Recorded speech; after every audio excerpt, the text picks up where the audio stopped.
thank you for your attention and for your engagement during the last day or so. And we're going to come to a rousing conclusion today.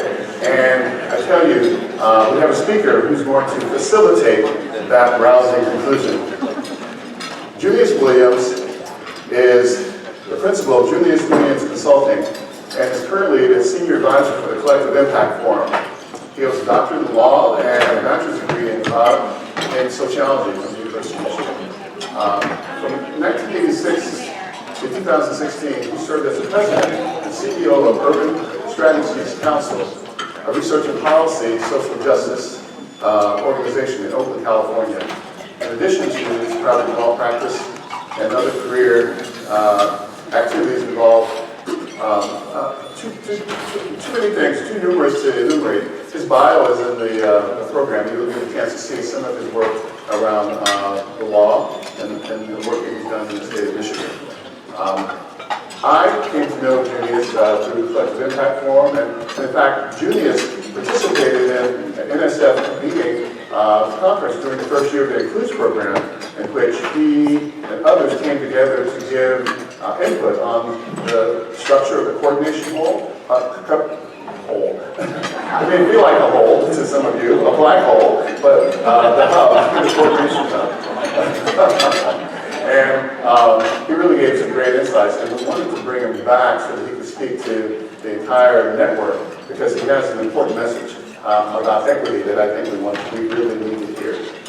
He's done a lot of work around the country, advises on a number of different boards, and is a powerful speaker as he emphasizes the need for equity in the context of collective impact. And in fact, because of his voice, the Collective Impact Forum has formally brought him in as advisor, and he's really been able to guide and provide input that has made collective impact more sensitive to issues around equity, diversity, and inclusion. And so it's my great pleasure to introduce him today, and let's give him a warm Includes welcome as he comes to speak to us.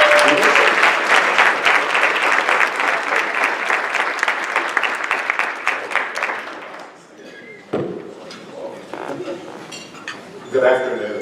Good afternoon. Let me start by thanking the Hub staff, and especially Ray, for inviting me and persisting in getting me to come. I'm a difficult case at best to deal with, and they were, unlike myself, extremely patient as we attempted to make arrangements for me to come, and I do appreciate the opportunity to come today and share with you some perceptions and observations regarding the difficult work of equity.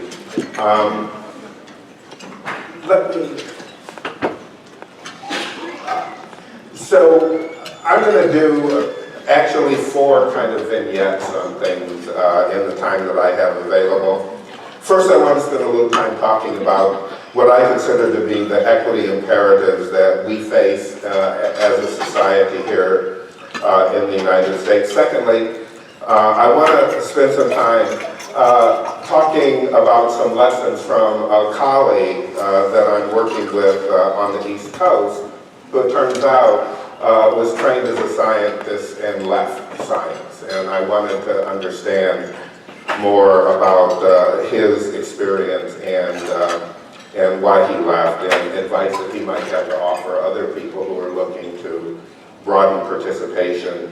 I have, and want to share with you some observations. I saw the diversity, equity, and inclusion principles that the Hub has been working on to guide your work, and I have some observations both about those and the convening.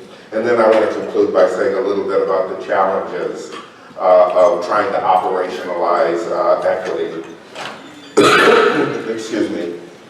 I'm also, I can't get on a plane anymore without getting a cold within a day or two, and I am in that process right now. The slide deck, some things I'll make available to the Hub, some things I'm going to go through quickly. I always over-prepare and contain or include a lot more slides than I spend time on. But where I want to start is to talk about the experiences that I've had in equity and in working on especially issues of race for almost the entirety of my career. To give you a sense of the perspective that I bring, I started out at the University of Michigan as a research scientist in a school desegregation assistance center. So for a number of years, I worked all over the Midwest, helping school districts that were either court order or voluntarily embarking upon a school desegregation. As things changed, the federal government then moved our mission beyond school desegregation to issues of national origin discrimination. Sound familiar given the current political context? This was back in the 70s that we already knew that there were issues with respect to our treatment and inclusion of immigrants. Then we moved on to Title IX, gender equity, and primarily sports, but in education in general. We also worked on issues of disparities in student discipline. One of the things that happened, we desegregated the schools. We took the kids in the front door, and the school administration exited them through the back door through questionable disciplinary practices. I spent time in private practice representing students and families. Michigan was one of the first states in the country to adopt mandatory special ed legislation. And I started off representing kids and parents in the special ed placement process and kids who were facing discipline or other sort of exclusionary actions on the part of the school. And through that work founded 2 different student rights centers to formalize representation of kids who were being pushed out of school. I've had tenure as assistant to the vice president for academic affairs and as associate professor of ethnic studies. I was at Cal State Fresno State, if anybody knows, mid-tier university, stark difference from where I started at the University of Michigan. But a learning experience, I spent time as executive director of discipline and attendance for the Detroit Public Schools. I monitored a federal court order on employment discrimination in the construction trades industry, probably the toughest job I ever had. And most recently, as Ray indicated, I spent years as CEO of a research and policy organization. And I go through that not to applaud it, but to just give you a sense of the perspectives and the different ways that I, over the course of my career, had to observe and try to work with people on these difficult issues of equity, on race and on gender and on national origin, on disability status, the whole gamut. Let me start off though by thanking you for the work that you do. I know how difficult it is working the uphill battle of trying to change outcomes for whatever the population is that you're focused on. I really do admire and appreciate your work. We're very good at talking about appreciating the service of people in the military, and I have nothing against that. My father was, and I've got a couple of brothers who are in the military, but we need to appreciate the kind of service that people who do social change work to make things better. So I do admire and appreciate the work that you do trying to right what are essentially societal wrongs. And what I say today, I don't mean at all to diminish what you do or my appreciation or at all to disparage your work. But I approach the conversation today with a great deal of impatience. Perhaps I've been doing this too long. I am frustrated at this point in my life, having hoped that this would be much better for my son than it was for me, as my parents hoped, and seeing that unravel as we in the society unravel around our commitment to addressing these issues. So I've gotten really impatient. and frustrated. I was with friends last week, and they told me, be gentle, you know, don't be so hard. They're in the university and corporate sector, and it's much easier for them to say because they both experienced some progress. But what I want to suggest to you is that as important as the programmatic work that seems to be characterizing much of your efforts is, it's not sufficient. If you don't go upstream and start dealing with systems and policies and structures, you're not going to achieve your goals. Because what happens is dictated not by the quality of the programs, be they instructional or otherwise, or outreach that you're doing, but predictably they are the result of the structures that we've imposed, because the structures gave way to systems, that gave way to policies that create predictable outcomes. And I often use the metaphor, you can stand along the riverbank and you can pull the babies out of the water. At some point you need to ask, why are all these damn babies in the water? And you need to go upstream and stop the people who are putting the kids and the babies in the water, because you're never going to have enough strength and enough capacity to pull all of those kids out of the water, because it's gotten convenient in our pipelines in America to throw babies in the water. And as you probably know from your work, the numbers and needs of the kind of service that you provide are increasing and not decreasing. And if the systems were operating the way that many of us think they should, it would be much different. So, excuse my impatience. I'm at the point in my career where I need to see movement on the issues, and sometimes that impatience bleeds out into what I say. No offense. I want to start, though, by, and I'm going to quickly go through the definitions, and I don't mean to bore people who are in my earlier session, but, excuse me, there's a real problem definitionally when we start dealing with equity, and there are at least 4 or 5 basic terms that everybody needs to understand so we're on the same page. And I will go through these quickly. Again, the deck will be available. The first one is a definition for equity. Equity and equality are not the same thing. In many conversations, people are using them interchangeably.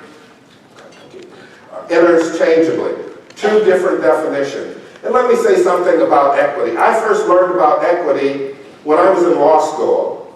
And what we were studying is that the courts of Grand Old England used to sit in either the courts of chancery sat in either law jurisdiction or equity jurisdiction. And when they sat in law jurisdiction, they firmly applied the law to the factual situation and made a determination. But when courts sat in equity jurisdiction, the purpose was to make the individual whole. And that stuck with me all of these years. And that's sort of my more operational definition of equity. Equity is about making people whole. We would not need to practice equity had the founding fathers lived up to the commitment that they made in the Constitution to treat women and Africans and Native Americans the same. We are into a process of equity because we failed in the fundamental promise of America initially, and we may, in perpetuity, have to pay for that by practicing equity. Because we started wrong, and if we're not going to end wrong, we need to cure it. Let me say one other thing really quickly. Excuse me, I'm sorry. I still firmly believe, and I'm a little bit of an outlier, equity is still my mission, or equality is still my mission in life. It's still a goal and an aspiration. But the only way we're going to get to the equality that many of us believe in is through equity. And that's very important. Equity, for me, is the tool for achieving the equality that the Constitution promises us. Secondly, diversity and inclusion. And I'm not going to read all of these. I just wanted you to have a sense of what I'm talking about when I approach these. And let me share something with you. I'm a little bit confused in my presentation because and somebody mentioned it 2 weeks ago, we were in Chicago at the Collective Impact Forum annual convening, and I saw John Powell. And if you're not familiar with his work, you should learn about it. He is one of the leading theorists around issues of race in America. And what John said there is he's no longer using inclusion. And the reason he's not using inclusion, he's using belonging, because inclusion implies, and many people infer from it, that I'm inviting you to my table and you adjust to my table. He said that can't happen. It really needs to be about belonging, and if you're about belonging, you invite people to the table and you say, we're going to recreate this table, but we're going to co-recreate it. And that's fundamentally important, but obviously the prevalent language is that of inclusion. Intersectionality. People have multiple identities, and they are social categorizations. And another critical race theorist, Kimberly Crenshaw at UCLA, coined this phrase about 15 years ago to recognize, and she was talking specifically in the context of race and gender. And that's what intersectionality is about. I recently saw a piece where she's complaining that we are all kind of expanding it to every sort of social categorization. That's what happens when you have a good theory. It gets out there and people adapt it as they want to. But the whole notion that there's this intersectionality, that nobody is a single identity, and that there might be different bases on which people might have experienced social exclusion that we need to be, contemplate and consider when we're trying to work with people. And then finally, targeted universalism. Again, a contribution of John Powell. John Powell says you can't treat people who are differently situated the same and expect to produce different outcomes. And he coined the targeted universalism as a strategy of inclusion where you include consideration of both the dominant and marginal groups in figuring out what to do. Let me give you the classic example of this, curb cuts. If you haven't seen it, Angela Glover Blackwell has an article in the Stanford Social Innovation Review where she talks about this. But it's a classic example. 30 years ago, if you were a disabled person and in a wheelchair, you had to make a decision every block of your movement about when you got into a driveway in order to have mobility. We passed a law in America that was specifically around the needs of that targeted population. And we cut up every sidewalk and curb corner in America. It was for disabled people, mobilely disabled people. What is it now? It's a universal benefit. All of us are walking around with these two big suitcases and briefcases on rollers, and aren't those cuts absolutely essential for our mobility? That's the concept of targeted universalism. That oftentimes, if not always, when you target to address the needs of a marginal group, you find out in addressing their needs that you create something that's universally beneficial. Okay. Want to move on and talk about the imperatives of equity. I used to, when I did presentations when I was younger, I talked about the moral and the constitutional and all of the reasons why we should practice equity. These days, it's a straight survival, economic, security issue. Let me say a little more.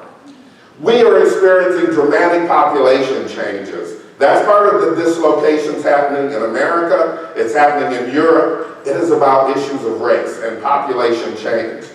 In America, we've got more people of color. For those of you who are from California, we are already there. We are a majority people of color state, which changes the dynamics. So we've got many more people of color. There are also younger people. If you look at the age distribution among especially Latinx populations, you'll see that it's dramatically different than even African Americans who are aging, and certainly of white. So our diversity and the population changes are going to have dramatic impacts. And then finally, even as you move away from issues of race and ethnicity and age, our diversity in terms of our belief system and values, whether it's religious or whatever, are increasingly diverse. I mean, the whole gender identity movement is a dimension of adding more diversity to what we experience in America. Very quickly, some data. And the sum total of this is all of the changes in population that we'll experience in the next 40 years are attributable to people of color. White folks in America have a net decline in population that we're experiencing, they'll experience. And as a result of that, the landscape of America is going to be fundamentally different. And if we don't adjust to it, we're going to be in deep stuff. We already are by our failure to deal with this. It's only going to get worse. I'm not going to spend time. That's the median age distribution by race. What I want to talk about is all of that is producing economic opportunities for us if we are mindful of them. First thing I want to say, Angela Glover Blackwell, Manuel Pastor from USC, and Stuart Quao have written 2 books. And one of the things that they discovered in looking at data is that regions in the United States where there's more inclusion, that means you make better use of the diversity in your population, the workforce, perform better economically than areas or regions that exclude significant portions of their population. A direct economic argument that if you want to do better economically, use the breadth of the diversity of your people. If you don't, so you don't have to believe Stuart and Angela and Manuel. Go to the World Bank. The World Bank has found the same results in worldwide research. So if you're interested in economic prosperity, one of the key ingredients to that is figure out how you include the diversity of your population in economic life. Finally, there is an issue as a result of our patterns of discrimination that we need to correct. And PolicyLink has created this called the equity dividend. If you look at how much we pay women versus men and that difference, if we were to close that gap, they call that an equity dividend. If you look at the difference between what we pay people of color and what we pay whites, that's an equity dividend. So, if women received equal pay and if people of color received equal pay, for women, poverty for working women would be reduced in this nation by half, right? And the U.S. economy would add $512 billion to the gross domestic product. That's money that is being lost in the economy as a result of our discrimination against women. And it is just out-and-out discrimination. And the resistance that we're experiencing in this society around closing that gap is totally inexcusable. It has nothing to do with credentials, because as you well know, probably women are getting credentials better than men are these days, and certainly among people of color. Secondly, and this is even more startling, if people of color had the same pay as whites in America, I get the number so high I can hardly even interpret it. $2,540 billion would come to the economy. And even more startling is the fact that the average income for black people would go up almost $16,000, and for Latinx populations would go up over $17,000. You know what that would mean for families to have that infusion of income into their lives? That's an equity dividend. So my argument now, when you put all this together, is that we're losing money, we're losing prosperity, and at some point that starts to affect national security. And for those of you who are my age, understanding if them young black and brown kids who are coming up ain't productive in the economy and paying into the Social Security system, I ain't gonna get no check. And neither of you. So there are economic and other interests that we all should be mindful of. This is not an altruistic proposition. This is the reality of our survival as a society if we don't do it right. I'm not going to go through the data, but you can look at it. Oh my goodness. Okay. Let me get to a couple of other things. Excuse me.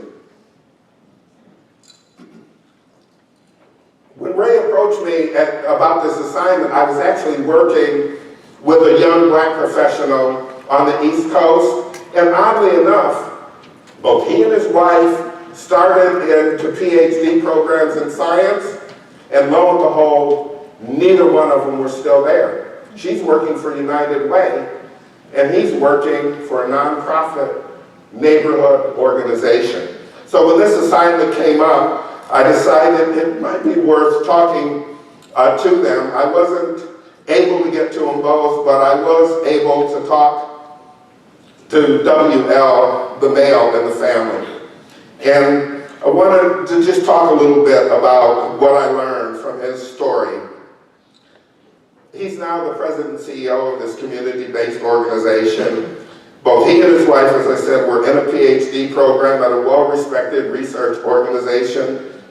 Both left the master's after the master's level, even though they had started out to be awarded and earned PhDs. He grew up in a working class family with only his mother. Both he and his now deceased best friend were totally disconnected from STEM related education all the way through high school. And then something happened in his family. His mother saw a commercial about learning to program. Back then they called it programming. For those of you who are younger, now you call it coding. She learned to program and ended up getting a job that substantially changed the family's economic dynamics, but also impacted WL. And it created his first interest in technology. And he wanted to learn, like his mother, how to program. So after being disconnected his whole career, his second year in high school, he took his first course in C++ and was hooked. And from that, he ended up heading out to Cheney State, which is a historically black college, and did his undergraduate in computer sciences and did his undergraduate work there. And then a second significant thing happened to him. One of his professors contacted him and asked him if he would want to be an intern at Brookhaven for the summer. And that, he said, was the second kind of fundamental change in his life. He spent 10 weeks there. He, for the first time, experienced mentors who were white. But something else happened during that experience that struck me.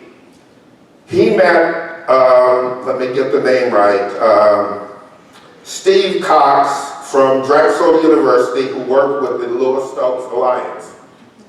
And for the first time in his life, somebody told him, boy, you're smart, you should go after a PhD. I found that significant because he had been in the Baltimore public schools and had been at Cheney State, a black institution, and his first exposure to somebody encouraging his achievement actually happened at Brookhaven, and I'll come back to that a little later. As a result of that, he came back a second year. He learned programming, coding, and biomedical research and stuff he never imagined. He ended up getting awards, traveling around the country to present his research from Brookhaven. Life-altering experience. So then I asked him, with all that, and he went off after he went on, as I said, to graduate school and was in graduate school, and then the stuff hit the fan. The racism, the discrimination, the exclusion. He worked at it, and he decided he didn't want to work at it anymore. So he left the university, both he and his wife, after the master's level, and they still tried to stay, and they got jobs in research.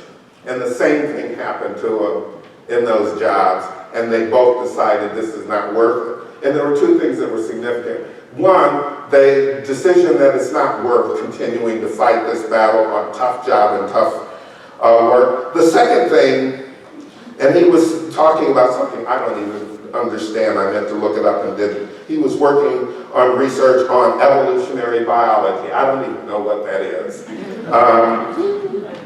But the other thing was he was faced with all of this discrimination and pushback and so forth.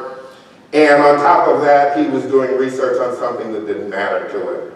All of that conspired together, and both he and his wife said, we're getting out of science, we're going back to serve our community, and as I said, United Way in a community-based organization. Very quickly, let me share some of the lessons that from my interview with Walter. The first thing he said is that you absolutely need programs for kids of color. Brookhaven was an intern experience that changed his life. The second thing is that internships were absolutely indispensable for him to be able to pursue science at a paid level while he was still in school, as opposed to going back and working at the warehouse or doing something that reinforced and developed his interest in science. That the funding to support his academic pursuits was absolutely essential, that he had presentation and travel opportunities that built his confidence and feeling that he could do good scientific research. And then finally, he made a point about something that I hadn't thought about. He said there were two levels of support that he got in the program that he thinks are absolutely essential. The mentoring from the professionals and the scientists that he was working with, the professors and the scientists, but there weren't people of color there. But at least the programs that he was involved in had the wherewithal to figure out that they needed to bring in program staff to support the kids of color, even though they weren't scientists. And that proved to be very instrumental in his success and those of other kids around him. People who could help them to understand how stuff worked at a predominantly white university environment, how things worked at Brookhaven in a lab environment, to help traverse that kind of cultural divide that those kids were experiencing. And he said that was really critical because they helped to prepare them for the racism. They were supporters, encouragers to keep them engaged in the program. Things that he identified that were barriers to his success and retention, and I'm trying to, there's a book being released this month that relates to one. He felt that there was too much of a single track exposure that he got in terms of his scientific development. He thought it would have been much better if he'd been exposed to a whole range of different STEM-related career pathways. And I mention that because there's this book being released this month, actually, that is elevating that issue societally, and they use the example of sports on this, but is it better to have breadth and range as you get developed, or is it better to have the specialization? And he went, and the author, and interviewed and looked at the records of Nobel Prize winners. And he found that range was actually better than the specialization, even though the predominant wisdom is exactly the opposite in sports and in most fields of endeavor. The racism was another factor, and it may have been a deadly blow to he and his wife staying in. Just, how much racism are you going to deal with and tolerate? And there's enough in just casual interactions in America that people of color have to deal with, not to go to work, and to have it systematized and structured and essentially condoned. The lack of inclusion and belonging was another factor that had it not been for the minority staff that were brought together, they would probably have left. It wasn't welcoming. He had gone to a HCBU, so he was accustomed to a very different sort of support from the adults and the professors and everyone, so he had to traverse that. General advice very quickly. He rails at the idea of when people raise that they're race blind. And he said, in science, race blindness is one of the fundamental problems.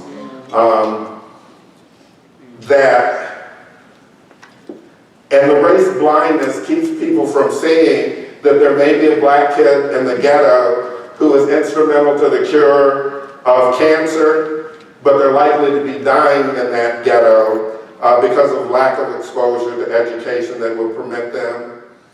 The second is an issue that he says people need to be cognizant of how you distribute opportunity in the society. And finally, he made a point that we think, and especially in the scientific community, that we're investing in the best and the brightest minds, and that scientists are attracted to the notion that it's a meritocracy, but it really isn't a meritocracy. And that sort of notion that we already have the best and the brightest keeps us from pursuing and figuring out whether we really do. Whoa, okay. So, I was trained to get paid by the word, and it's hard to jettison. Bad habits. So let me very quickly, and I didn't click it, I just started storytelling, but in the PowerPoint, these major points are listed. So let me offer you some quick observations that I have about the work that y'all are engaged in the hub. No disrespect to anybody who's been working on these things, but let me say, I like the fact that you've got principles and principles to guide your work. I think overall they're really good. I just reproduced them here so you can see them too, and I know the staff at the hub is working on refining these. Let me offer you 3 or 4 points. That all of the principles need to be accompanied by statements of action and rubrics for measuring it. If it's important, you will measure it. Principle 2 is shared understanding of definitions for equity, diversion, and inclusion. It's absolutely essential that that's a foundational part of this. Otherwise, you're just going to compound confusion. People need to be trained, what they call in the field DEI, or I call it DIE. And let me tell you why. If we don't deal with diversity, inclusion, and equity as a culture and a society, we're going to die. And I know they don't go there in many of the things, but it is. This is a survival issue for us as a society. If we don't figure out how to manage this stuff right, we ain't going to be around because we're going to implode. Enough said. The idea of, in principle 3, of identifying, disrupting power dynamics and structures needs process and tools. And finally, all the principles and the resultant action plans need to be mechanisms for accountability, need to have mechanisms for accountability. It's one thing to pontificate about what the aspirational principles are, but do you have the infrastructure that causes the organization and people within it to behave in a way that is consistent with those? And that requires infrastructure. Some observations of just being here the last few days. Again, I admire the thoughtfulness and the commitment that people who are doing this work, at least those of you that I've encountered in the last couple of days. The use of data and research is encouraging. The pipeline approach is critical, but the problems are structural, and I'm not going to go over it again, but all of the good programming in the world ain't going to overcome the structural and the systemic stuff that's going on. There has been, to me, for something that's related to equity, a very low mention and reference to issues of race, ethnicity, gender, specific groups that have experienced discrimination or exclusion. There's a prioritization that needs to be happening because all of us have not suffered the same. And I don't want to get into a battle of who suffered, but you can look statistically and otherwise that there's historically know that all of us are not similarly situated with respect to the misery that America has visited upon us. The next point is I find it fascinating that there's been a lack of discussion about discrimination and legal remedies. It is illegal to discriminate in America.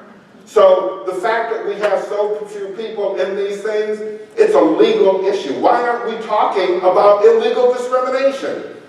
That is part of the problem. And I know in America we don't want to deal with that, but people should not be permitted to unlawfully discriminate against other people on the basis of race, ethnicity, gender, or any other protected classification. And in a meeting like this, I would expect people to be talking about what you're doing to address the issue of discrimination.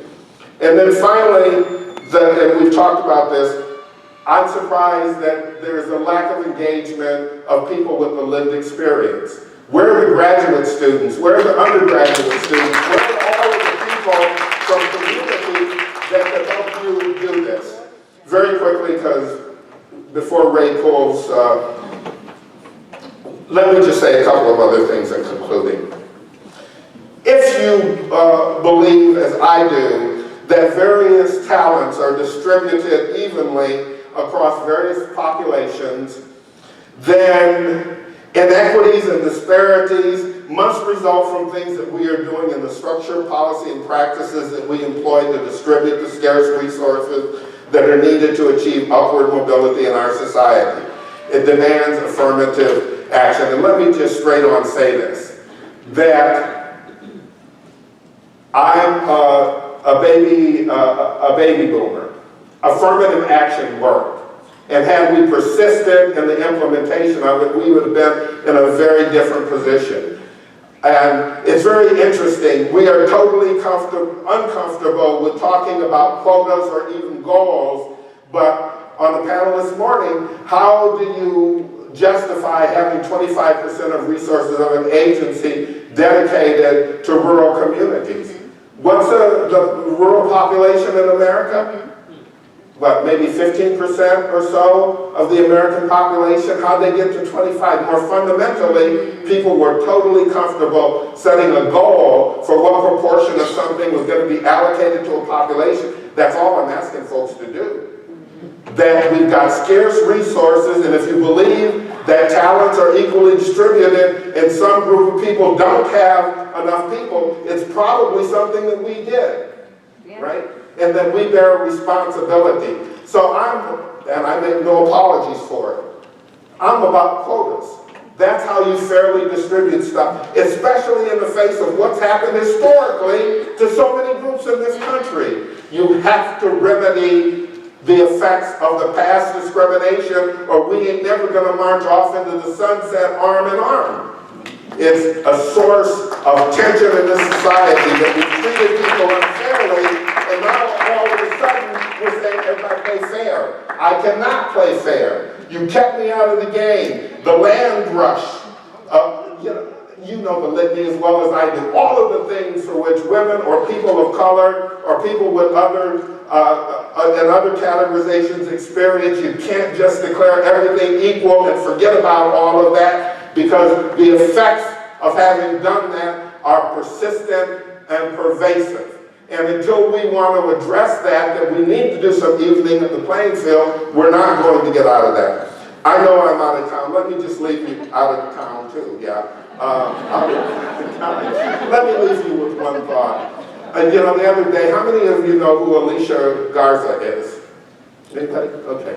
Alicia Garza is one of the founders of the Black Lives Matter movement. And I saw her a couple of weeks ago when I was especially frustrated with W. Kamau Bell on his show on CNN. And they were talking, and he said something, I can't remember what the origin of, and she says, she asked if the white guy that they were interviewing together was an ally, a guy doing some really remarkable work around organizing with low-income white folks. And what she said is, no, we're not allies, we're co-conspirators. And I like that, because that is the right connotation to put on this. Because I too am looking for co-conspirators. who are not only willing to work on the program level to change outcomes, but are willing to speak out against structural racism, sexism, and other isms, and the accompanying discrimination, and conspire to dismantle the systems of oppression and rebuild America in the image and the vision that the Constitution reflects, but that we've never realized. Thanks.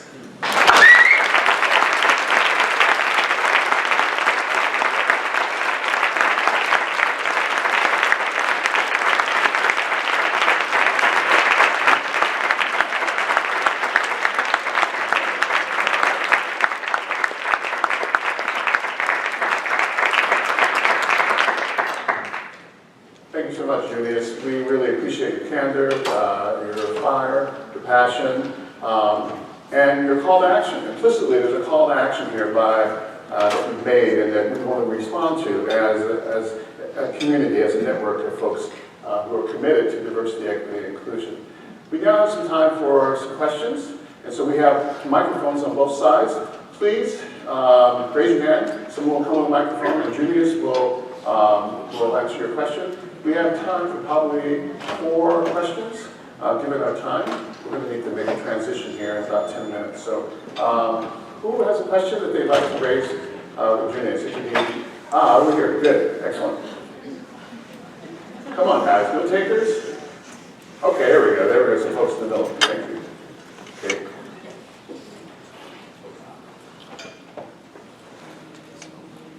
Thank you so much for that passionate speech. I really appreciate it. Your particular call to policy and legal action really struck me. I was wondering if you're familiar with Bob Moses' work around quality education as a constitutional right, and the work he's done trying to get that as a policy and an amendment to our Constitution. Yes, I am. I'm not involved in it, although I'm the board president of the Center for Law and Education, and the Center for Law and Education is one of the organizations that's part of that coalition. So our 2 co-directors have been participating, and I have mixed feelings on it, given the current political climate. And see, I live in the bubble. In the Bay Area in California. I don't have to deal with a lot of stuff. These intrusions or excursions into the rest of America are illuminating for me. And I'm not trying to be, well, I am trying to, well. I don't want to lose what we're able to leverage in California to national madness on any of a number of controversial issues that I won't go into, but certainly our constitutional guarantee for public education, I want to maintain in the state of California. I don't want to give it up to a watered down thing where I'm back in competition, no disrespect, to Mississippi and Alabama around their vision of what we're going to provide in education. So that's my reluctance. I'm comfortable right now until the political winds change of just staying with the California Constitution and maybe expanding it. I don't think we've done the free and appropriate the way that we should in California, but at least we've got a Supreme Court in the state and a legislature where we're able to move the agenda.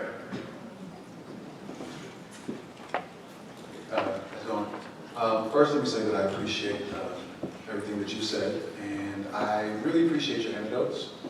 I like what you were talking about in regards to structural change, and I'd love for you to give me an example of what type of structural change you were speaking on, perhaps something from your bubble perspective. Yeah, let me give you a couple. One of them, a structural change in America is a minimum wage. Minimum wage in the state of California is $15. Although our problem is in the Bay Area, a sustainable wage, you need 2 people in a family making $19.85 an hour to be able to live a reasonable life. At least we've moved. Structural changes are laws or policy that change the fundamental relationships between people or groups of people, like passing a minimum wage. That tells employers, this ain't up to you no more. We've intervened and created a structure by which you are going to pay some pay people, what's the federal minimum wage now? 7.25. You can't even live on that in the lowest cost state in the country. So that's the sort of thing that we're talking about. I'm also a big proponent of minimum income guarantee. This is America. We got more than enough wealth. Jeff Bezos does not need $70 billion, and Jeff Bezos didn't earn that. He earned it on the platform that all of us created. The roads that all of his Amazon trucks go on, Jeff Bezos didn't pay for them, I paid for them. So for Jeff Bezos, and I heard Aisha Moody Mills a couple weeks ago, who's a black commentator, say this, that what we've done in America is that we've privatized profits and we've socialized the misery that capitalism has produced. And you step back with that framework and you say, yeah, that's exactly. Jeff Bezos walked off as the wealthiest man on the planet. Now, granted, I don't begrudge him for being creative and stuff, but we created the context in which his creativity, because there are people all over the planet that are probably just as smart and creative, but we created an infrastructure and environment for him to thrive and to get to those challenges. So that's another structural thing. Take some money from Jeff Bezos and redistribute it, because people should not be wanting for food and shelter and other basic needs in America. That's a structural change. We're doing some experimentation in the Bay Area with a guaranteed minimum income, not the universal variety that's being talked about, which is silly. I don't need minimum guaranteed income. And if you're talking about a universal system that gives me money, there's something fundamentally wrong. But a lot of people do. Sorry. No problem. One more question. We'll be our final question. Where's the mic now? Over here?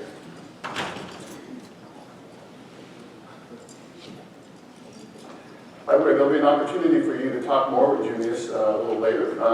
And so we'll make sure that you have a chance to interact with him and to ask questions. But this will be the final question. Please. Thanks. Just wondered, you mentioned California. Are there other states that you would recommend as models with respect to funding local education vis-a-vis property taxes and how that system has really created so many inequities? No, I don't tout California. We've got a broken, oft-litigated school finance structure. We've done a couple of things that have been innovative but haven't worked. One innovation that we did in California, and somebody from California helped me because I'm missing on the language of the legislation, the LCAP. But essentially what the state has done in its funding formula is poor kids, juvenile and foster care involved kids, and there's a third category. If you have those kids, when they're allocating funding, you get an augmentation based on your population. So we had all the good intent. Unfortunately, some research has just come out, has shown that somehow wealthy school districts have manipulated that and are getting portions of that exceed some of the urban school districts where you know the needs got to be greater. So we haven't been perfect. I don't know of a state, and it's been years since I was in that is doing well in terms of an equitable public education funding formula. But that's key to this. You ain't never going to leverage from your position in higher ed the failures of the K-12 system. And we talk about remediation, it ain't, I guess the appropriate word isn't mediation, but if you ain't never had it in the first place, it's sort of hard to remediate something that never occurred in your life, and that's where we're at. The whole pipeline issue, you've got to take an interest in. You can't leverage all the change that's needed to create people who are going to be STEM qualified, either as faculty members or in the workforce, if you don't pay attention to what's happening in K-12. Because all of the data suggests that there's an alarming predictability to outcomes in later life, from incarceration to high school graduation to persistence in college to economic well-being, all of which relate to things that happen in the early years that are unfortunately all too valid predictors of later outcomes for kids. So your inclination around that issue, I think, is straight on. We need to do something in the K-12 sector to make sure you're getting the sort of students who they still are going to need support because of our diversity and experience, but you can't start at ground zero. You've got to have a foundation on which to build. Let's give a warm hand to